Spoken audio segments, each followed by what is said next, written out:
ರಾಣಿ ಚೆನ್ನಮ್ಮ ವಿಶ್ವವಿದ್ಯಾಲಯ ಬೆಳಗಾವಿ BA ಹಾಗೂ BSWವಿನ ತೃತೀಯ ಸೆಮಿಸ್ಟರ್ನ ಪ್ರೀತಿಯ ವಿದ್ಯಾರ್ಥಿಗಳಿಗೆ ನಿಮ್ಮ ನೆಚ್ಚಿನ ಚಾನೆಲ್ ಆಗಿರುವ BGS ಸ್ಪರ್ಧಾ ಅಕಾಡೆಮಿಗೆ ಸ್ವಾಗತ ಸುಸ್ವಾಗತ.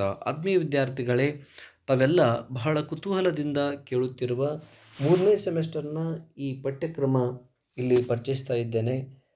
ಪ್ರತಿ ಸೆಮಿಸ್ಟರ್ನಲ್ಲಿ ಕೇಳುವ ಹಾಗೆ ಇಲ್ಲಿಯೂ ಕೂಡ ನಿಮಗೆ 5 ಘಟಕಗಳನ್ನು ಇಡಲಾಗಿದೆ. ಅದಕ್ಕಿಂತ ಪೂರ್ವದಲ್ಲಿ ಈ ನಿಮ್ಮ ಅವಶ್ಯಕ ಕನ್ನಡ ಅಥವಾ ಈ ಬೇಸಿಕ್ ಕನ್ನಡ ಪುಸ್ತಕ ಸಾಹಿತ್ಯ ಸಂಪ್ರತಿ 3 ಅನ್ನುವಂಥ ಪುಸ್ತಕವು ಈಗಾಗಲೇ ಮಾರ್ಕೆಟ್ಗೆ ಬಂದಿದೆ. ವಿದ್ಯಾರ್ಥಿಗಳು ಇದನ್ನು ಪರಿಚಯಿಸಬಹುದು. ರಾಣಿ ಚೆನ್ನಮ್ಮ ವಿಶ್ವವಿದ್ಯಾಲಯ ಬೆಳಗಾವಿ SCP ಪಠ್ಯಕ್ರಮ 2025 ಸಾಹಿತ್ಯ ಸಂಪ್ರತಿ ನೂತನ ಕನ್ನಡ ಪಠ್ಯಕ್ರಮಕ್ಕೆ ಅನುಗುಣವಾಗಿ ಸಿದ್ಧಪಡಿಸಿದ ಪುಸ್ತಕ. ಇದರ ಪುಸ್ತಕದ ಮುಖಪುಟವನ್ನು ಕೂಡ ನಾನಿಲ್ಲಿ ತೋರಿಸ್ತಾ ಇದ್ದೇನೆ. ವಿದ್ಯಾರ್ಥಿಗಳು ಇದನ್ನು ತೆಗೆದುಕೊಳ್ಳಬಹುದು. ಬನ್ನಿ ವಿದ್ಯಾರ್ಥಿಗಳೇ, ಯಾವ ಗದ್ಯ ಪದ್ಯಗಳನ್ನು ನಿಮಗೆ ಇಲ್ಲಿ ಪರಿಚಯಿಸಿದ್ದಾರೆ ಅನ್ನೋದನ್ನು ಈ ಮೂಲಕ ನಾವು ತಿಳಿದುಕೊಳ್ಳಬಹುದು. ಇದು ನಿಮ್ಮ ಸಿಲೆಬಸ್ಸು. 5 ಘಟಕಗಳನ್ನು ಕೂಡ ಇಲ್ಲಿ ಹೋದ ಸೆಮಿಸ್ಟರಿಯಲ್ಲಿ ಇರುವಂತೆ ಇಲ್ಲಿಯೂ ಕೂಡ ಮುಖ್ಯವಾಗಿ 5 ಘಟಕಗಳನ್ನು ಇಲ್ಲಿ ಕೋಡ್ ಮಾಡಲಾಗಿದೆ. ಒಲವು ಅನ್ನುವಂಥ ಮೊದಲನೆಯ ಘಟಕ, ಅದರಲ್ಲಿ ಮತ್ತೆ ಉಪಘಟಕಗಳನ್ನು ಕೂಡ ಇಲ್ಲಿ ಪರಿಚಯಿಸ್ತಾ ಇದ್ದಾರೆ. ಒಲವು ಅನ್ನುವಂಥ ಘಟಕ 1. ಎರಡನೆಯ ಘಟಕ ಅಂತರಂಗ ಬಹಿರಂಗ ಅನ್ನುವಂಥ ಘಟಕ. ಹಾಗೆ ಮುಂದಿನ ಸಂಸ್ಕೃತಿ ಅನ್ನುವಂಥ 3ನೆಯ ಘಟಕ. ಇಲ್ಲಿ ಸಂಸ್ಕೃತಿ ಅನ್ನುವಂಥ ಈ ಘಟಕದಲ್ಲಿಯೂ ಮತ್ತೆ ಉಪಘಟಕಗಳನ್ನು ಇಲ್ಲಿ ಪರಿಚಯಿಸ್ತಾ ಇದ್ದಾರೆ. ಹಾಗೆ 4ನೆಯ ಘಟಕ ಬಹುಶಿಸ್ತೀಯ ಅಧ್ಯಯನ. ಇಲ್ಲಿ ಚಲನಚಿತ್ರ ವಿಮರ್ಶೆ. ಈ ಸಾರಿ ಎಲ್ಲ ತರಗತಿಗಳಿಗೆ ಚಲನಚಿತ್ರಗಳ ವಿಮರ್ಶೆಯನ್ನು ಇಲ್ಲಿ ಇಟ್ಟಿದ್ದಾರೆ. ಹಾಗೆ 5ನೆಯ ಘಟಕ ಕೌಶಲ್ಯ ಕನ್ನಡ. ಹೀಗೆ 5 ಘಟಕಗಳನ್ನು ಮುಖ್ಯವಾಗಿ ನಿಮಗೆ ಇಲ್ಲಿ ಇಟ್ಟಿದ್ದಾರೆ. ವಿದ್ಯಾರ್ಥಿಗಳು ಇವುಗಳನ್ನು ಒಂದೊಂದಾಗಿ ಅಧ್ಯಯನಿಸುತ್ತಾ ನಾವೀಗ ಸಾಗೋಣ. ಮೊದಲಿಗೆ ಒಲವು ಅನ್ನುವಂಥ ಈ ಪರಿಕಲ್ಪನೆಯ ಮೇಲೆ ಇಟ್ಟಿರುವ 4 ಘಟಕಗಳು. ಮೊದಲನೆಯ ಘಟಕ ಪೊಲ್ಲಮೆಯ ಲೇಸು ನಲ್ಲರ ಮೈಯೋಳ್ ಜನ್ನನ ಯಶೋಧರ ಚರಿತ್ರೆಯಲ್ಲಿನ ಆಯ್ದ ಕೆಲವು ಪದ್ಯಗಳನ್ನು ಇಲ್ಲಿ ನಿಮಗೆ ಇಡಲಾಗಿದೆ. ನಂತರ 2ನೇ ಘಟಕ ಸಖಿಗೀತ. ದ.ರಾ. ಬೇಂದ್ರೆಯವರ ಅತ್ಯಂತ ಸುಂದರವಾದ ಪದ್ಯ ಸಖಿಗೀತ ಇಲ್ಲಿ ನಿಮಗೆ ಇಟ್ಟಿದ್ದಾರೆ. ನಂತರ ವಂದೇ ಮಾತರಂ ಸಲೀಂ ಅಲಿ ಅನ್ನುವಂಥ ಶಂಕರ್ ಬೈಚಬಾಳ್ ಅವರು ಬರೆದ ವಂದೇ ಮಾತರಂ ಸಲೀಂ ಅಲಿ ಅನ್ನುವಂಥ ಈ ಒಂದು ಪದ್ಯವನ್ನು ಕೂಡ ಇಲ್ಲಿ ಇಟ್ಟಿದ್ದಾರೆ. 4ನೇದು ಮಾಜಿ ಉಸ್ತಾದರೊಬ್ಬರ ಹಾಲಿ ಜೀವನ. ಇದು ದೇವನೂರ ಮಹಾದೇವ ಅವರು ಬರೆದ ಒಂದು ಸುಂದರವಾದ ಘಟಕ. ಮಾಜಿ ಉಸ್ತಾದರೊಬ್ಬರ ಹಾಲಿ ಜೀವನ. ದೇವನೂರು ಮಹಾದೇವ ಇದರ ಒಬ್ಬ ಲೇಖಕ. ಹಾಗೆ ಮುಂದಿನ 2ನೆಯ ಘಟಕ ಅಂತರಂಗ ಬಹಿರಂಗ. ಇದರಲ್ಲಿ ವಚನಕಾರರ ವಚನಗಳನ್ನು 3 ವಚನಗಳನ್ನು ಇಲ್ಲಿ ಇಟ್ಟಿದ್ದಾರೆ. ಅಂತರಂಗ ಬಹಿರಂಗ ಅನ್ನುವಂಥ ಈ ಪರಿಕಲ್ಪನೆಯ ಮೇಲೆ 3 ವಚನಕಾರರ ವಚನಗಳು. ಅಗ್ನಿಪರ್ವ 6ನೇ ಘಟಕ ಅಗ್ನಿಪರ್ವ. ಇದು GS ಶಿವರುದ್ರಪ್ಪನವರ ಒಂದು ಕೃತಿ. ಸಂತಸ ಅರಳುವ ಸಮಯ ಶ್ರೀನಿವಾಸ್ ಜಾಲ್ವಾದಿಯವರು ಬರೆದ ಸಂತಸ ಅರಳುವ ಸಮಯ 7ನೇ ಘಟಕ. 8 ಎತ್ತಿನ ಬಂಡಿಯಲ್ಲಿ ಪಯಣ ಶಿವರಾಜ್ ಪಾಟೀಲ್ ಅವರು ಬರೆದ ಅತ್ಯಂತ ಸುಂದರವಾದ ಘಟಕ. ಇನ್ನು 3ನೇದು ಸಂಸ್ಕೃತಿ. ಇದರಲ್ಲಿ ಬರುವಂಥ ಉಪಘಟಕಗಳು ದೇವತಾ ಪೃಥ್ವಿ ಮಧುರಚನ್ ಅವರು ಬರೀತಾರೆ. ಬಾಸಬೇರು ಬಾವಹು ವಾಸುದೇವ್ ನಾಡಿಗ್ ಅವರು ಬರೆದ ಈ ಒಂದು ಘಟಕ. ನಂತರ ಬಂಡೆ ಬಸಪ್ಪನ ದೊಡ್ಡಿ 11ನೇದು ಬಂಡೆ ಬಸಪ್ಪನ ದೊಡ್ಡಿ ಲಕ್ಷ್ಮಣ್ VA ಅವರು ಬರೆದ ಈ ಒಂದು ಗದ್ಯ. ನವೋದಯ ಕಾವ್ಯದಲ್ಲಿ ಸ್ವಾತಂತ್ರ್ಯ ಹೋರಾಟ ಚನ್ನಪ್ಪ ಕಟ್ಟಿಯವರು ಬರೀತಾರೆ. ಡಾಕ್ಟರ್ ಚನ್ನಪ್ಪ ಕಟ್ಟಿಯವರು 12ನೆಯ ಘಟಕ. ಇದು ನವೋದಯ ಕಾವ್ಯದಲ್ಲಿ ಸ್ವಾತಂತ್ರ್ಯ ಹೋರಾಟ ಅನ್ನೋದು. ಇಷ್ಟು ಈ 3 ಘಟಕಗಳಲ್ಲಿ ಬರುವಂಥ ನಿಮಗೆ ಗದ್ಯ ಮತ್ತು ಪದ್ಯಗಳು. 4ನೇದು ಬಹುಶಿಸ್ತೀಯ ಅಧ್ಯಯನ ಚಲನಚಿತ್ರ ವಿಮರ್ಶೆ. ಇಲ್ಲಿ ಮುತ್ತಿನಹಾರ ಡಾಕ್ಟರ್ ವಿಷ್ಣುವರ್ಧನ್ ಅವರ ಅತ್ಯಂತ ಸುಂದರವಾದ ಒಂದು ಚಲನಚಿತ್ರ ಮುತ್ತಿನ ಹಾರ ಚಲನಚಿತ್ರವನ್ನು ವಿದ್ಯಾರ್ಥಿಗಳಿಗೆ ಉಪನ್ಯಾಸಕರು ತೋರಿಸಿ ಅದರ ರಸವಿಮರ್ಶೆಯನ್ನು ಮಾಡಬಹುದು ಅನ್ನೋದು ಇಲ್ಲಿ 4ನೆಯ ಬಹುಶಿಸ್ತೀಯ ಅಧ್ಯಯನ ಅನ್ನುವಂಥದ್ದು. ಹಾಗೆ ಈ ಹೊಸ ಪಠ್ಯಕ್ರಮದಲ್ಲಿ 5ನೆಯ ಘಟಕವನ್ನು ಕೌಶಲ್ಯ ಕನ್ನಡಕ್ಕೆ ಮೀಸಲಿಡಲಾಗಿದೆ. ಇಲ್ಲಿ ವ್ಯಾಕರಣದ ಕೆಲವೊಂದಿಷ್ಟು ಅಂಶಗಳನ್ನು ಅಥವಾ ಕೌಶಲ್ಯಕ್ಕೆ ಸಂಬಂಧಿಸಿದ ಕೆಲವೊಂದಿಷ್ಟು ಘಟಕಗಳನ್ನು ಇಲ್ಲಿ ಕೊಟ್ಟಿರುತ್ತಾರೆ.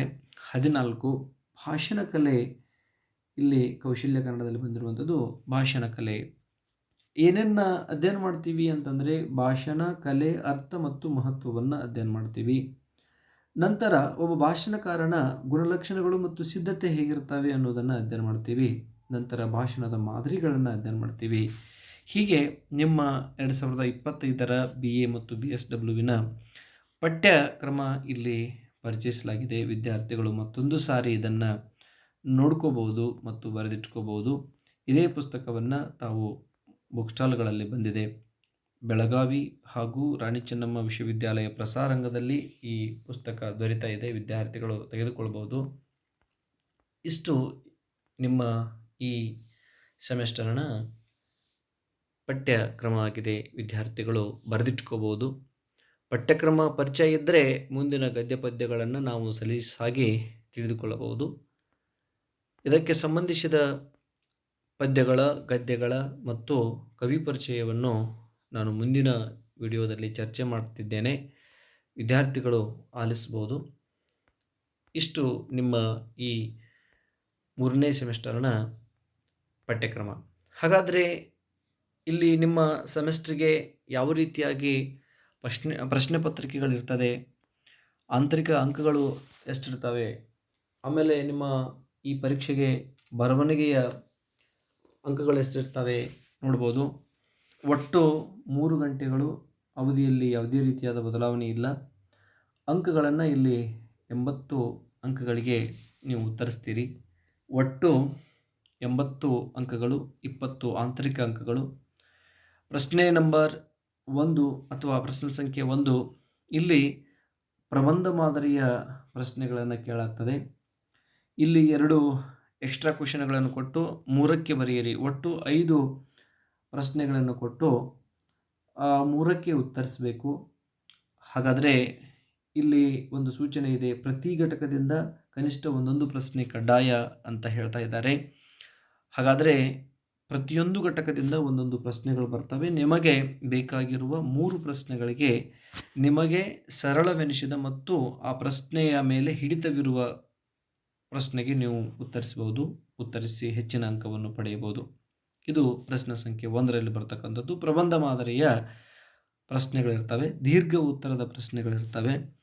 ವಿದ್ಯಾರ್ಥಿಗಳು ಇದಕ್ಕೆ 6 ಪುಟಗಳವರೆಗೆ ಉತ್ತರಿಸಿದ್ದೇ ಆದರೆ ನಿಮಗೆ 1ಕ್ಕೆ 15 ಅಂಕಗಳು ಸಿಗುವಂಥ ಸಂಭವನೀಯತೆ ಇರ್ತದೆ. ಕನಿಷ್ಠ 5 ಗರಿಷ್ಠ 6 ಇಷ್ಟು 6 ಪುಟಗಳವರೆಗೆ ಉತ್ತರವನ್ನು ಬರೆದದ್ದೇ ಆದರೆ ನಿಮಗೆ ಒಂದು 15ಕ್ಕೆ 14, 13 ಅಥವಾ 15ಕ್ಕೆ 15 ಅಂಕಗಳು ಸಿಗಬಹುದು. ಹಾಗಾದರೆ ಇಲ್ಲಿ 3 ಪ್ರಶ್ನೆಗಳಿಗೆ ಮಾತ್ರ ಉತ್ತರಿಸಬಹುದು. 5 ಪ್ರಶ್ನೆಗಳನ್ನು ಕೊಟ್ಟಿರ್ತಾರೆ. ಅದರಲ್ಲಿ 3 ಪ್ರಶ್ನೆಗಳಿಗೆ ನೀವು ಬೇಕಾದ 3ಕ್ಕೆ ಉತ್ತರಿಸಿ. ನಂತರ ಪ್ರಶ್ನೆ ಸಂಖ್ಯೆ 2 ಇಲ್ಲಿ ಇಡೀ ಪಠ್ಯಕ್ಕೆ ಅನ್ವಯಿಸಿ ಟಿಪ್ಪಣಿ ರೂಪದ ಪ್ರಶ್ನೆಗಳಿಗೆ ಉತ್ತರಿಸಬಹುದು. ಇಲ್ಲಿಯೂ ಕೂಡ 6 ಪ್ರಶ್ನೆಗಳನ್ನು ಕೊಟ್ಟು ಮಾಡಲಾಗ್ತದೆ. ಅಲ್ಲಿ ಬೇಕಾದ 4ಕ್ಕೆ 4 ಪ್ರಶ್ನೆಗಳಿಗೆ ನೀವು ಉತ್ತರಿಸಬಹುದು. 2 ಎಕ್ಸ್ಟ್ರಾ ಕ್ವೆಶ್ಚನ್ಗಳನ್ನು ಕೊಟ್ಟಿರ್ತಾರೆ. ಬೇಕಾದ 4ಕ್ಕೆ ಉತ್ತರಿಸಿ. ಇಲ್ಲಿ ಟಿಪ್ಪಣಿ ಮಾದರಿಯ ಪ್ರಶ್ನೆಗಳು 5 ಅಂಕದ ಪ್ರಶ್ನೆಗಳಾಗಿವೆ. ಒಟ್ಟು 20 ಅಂಕ. 5 4 20 ಅಂಕ. ಇಲ್ಲಿ 15 3 45. ಇಲ್ಲಿ 5 4 20.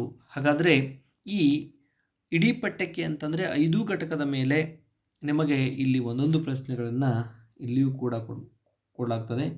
ಕಡ್ಡಾಯವಾಗಿ ಒಂದೊಂದು ಘಟಕದಿಂದ ಒಂದೊಂದು ಪ್ರಶ್ನೆಗಳು ಬರ್ತವೆ. ಇವು 5 ಅಂಕಕ್ಕೆ ಇರ್ತವೆ. ವಿದ್ಯಾರ್ಥಿಗಳು ಇದನ್ನು ಗಮನದಲ್ಲಿಟ್ಕೊಂಡು ಬೇಕಾದ 4ಕ್ಕೆ ಇಲ್ಲಿ ಉತ್ತರಿಸಬೇಕು. 2 ಎಕ್ಸ್ಟ್ರಾ ಕ್ವೆಶ್ಚನ್ಗಳಿರ್ತವೆ.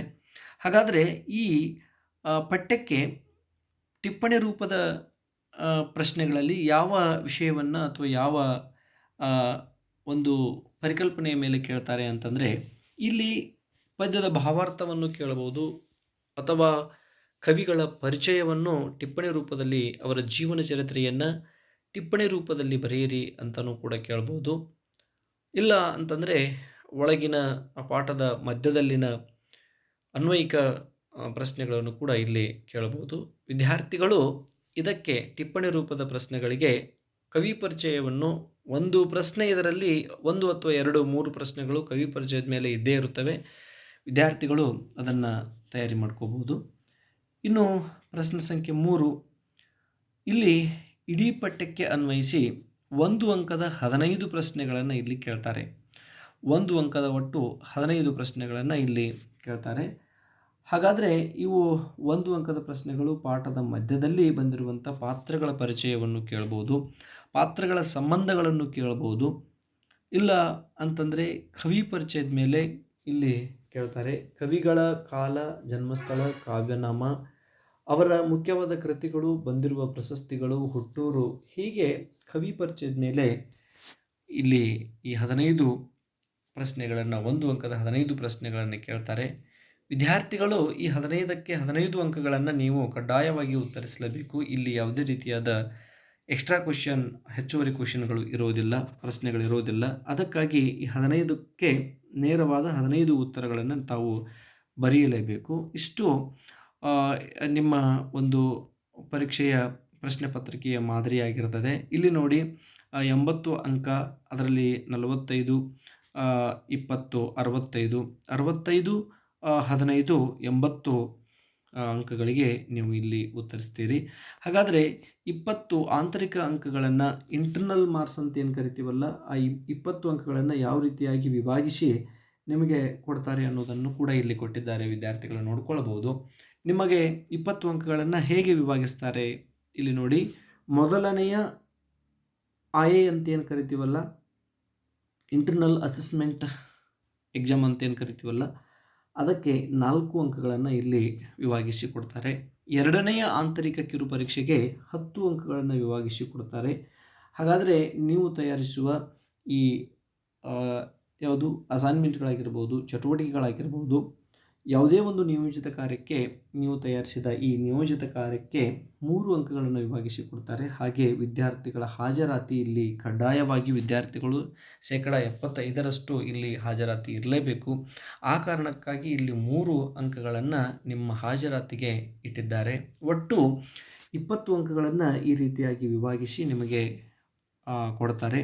80 + 20 ಒಟ್ಟು 100 ಅಂಕಗಳನ್ನು ಇಲ್ಲಿ ವಿದ್ಯಾರ್ಥಿಗಳು ಪಡೆದುಕೊಳ್ಳಬಹುದು. ಇಷ್ಟು ನಿಮ್ಮ ಈ 3ನೇ ಸೆಮಿಸ್ಟರ್ನ BA ಮತ್ತು BSW ಎರಡೂ ವಿದ್ಯಾರ್ಥಿಗಳಿಗೆ, ಇಬ್ಬರಿಗೂ ಕೂಡ ಇದು ಒಂದೇ ರೀತಿಯಾದ ಪಠ್ಯಕ್ರಮ ಇದೆ. ವಿದ್ಯಾರ್ಥಿಗಳು ಇದನ್ನು ನೋಡಿಕೊಳ್ಬೋದು. ಇಷ್ಟು ಈ ಒಂದು ಮಾಹಿತಿಯನ್ನು ಇಲ್ಲಿವರೆಗೆ ತಾವು ಆಲಿಸಿದ್ದಕ್ಕಾಗಿ ಅನಂತ ಧನ್ಯವಾದಗಳು. ಇಂತಿ ನಿಮ್ಮ ಭೀಮಣ್ಣ ಸರ್, BGS ಸ್ಪರ್ಧಾ ಅಕಾಡೆಮಿ. Thank you.